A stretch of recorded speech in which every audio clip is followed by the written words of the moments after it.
My opponent's claim was that oftentimes in trials where there's a possibility that a defendant could be granted the death penalty, they're saying that they lack poor counsel. However, what he failed to mention was that we as Americans have the right to choose our counsel, and if you are given one by the court, you can turn them away until you find one that you think will properly suit you.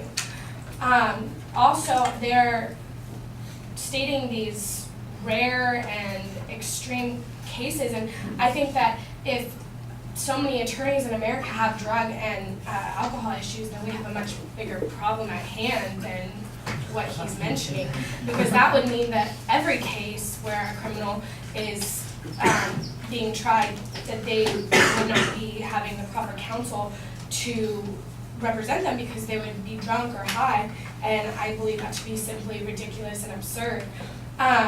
In many of these cases, like my partner said, much money goes towards providing the proper counsel and the proper arraignment of these alleged murderers and rapists and anybody else who is on the stand for being granted the death penalty. He also, when he first came up here, he stated that my partner said that the government wastes money. However, she was saying that in mocking terms to them because this money does not go wasted. It is going towards providing each defendant with proper counsel. So I think he misunderstood her there. Also, he brought up the Constitution, saying that the death penalty is unconstitutional. However, the Fifth Amendment can be read as that a person cannot be deprived of life, liberty, or the pursuit of happiness without due process of law. So why would our founders allow for the possibility that citizens could be denied their rights if they might not be taken under the right circumstances? I believe that the phrase without due process of law implies that they must go through the criminal system properly, and then it goes from there. That's how we decide whether or not a person should be killed or not, or executed. I also believe that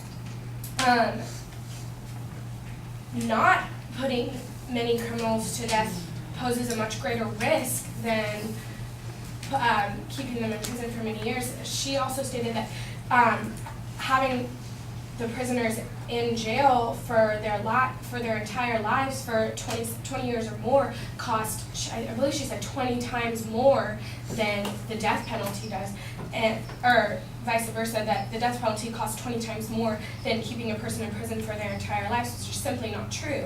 It costs approximately $50,000 a year to keep just one prisoner alive, and that is at the highest level of prison. So if they're staying in like a high security prison or they're celebrities or anything and they're staying in a nice prison, then that would be as much as it would cost. So I believe that keeping people alive for $50,000 a year, multiply that by thousands and thousands of prisoners that are in the system right now, that are on death row right now, it would prove to be much more.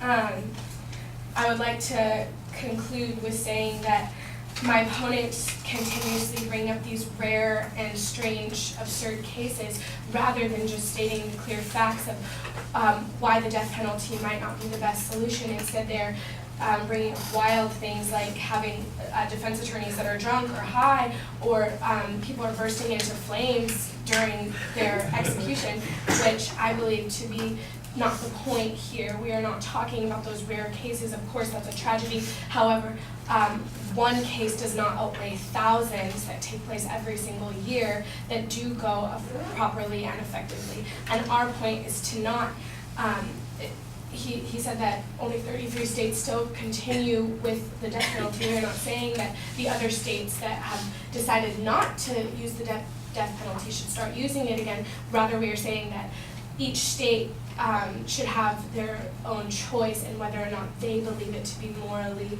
ethically acceptable for their people and their citizens.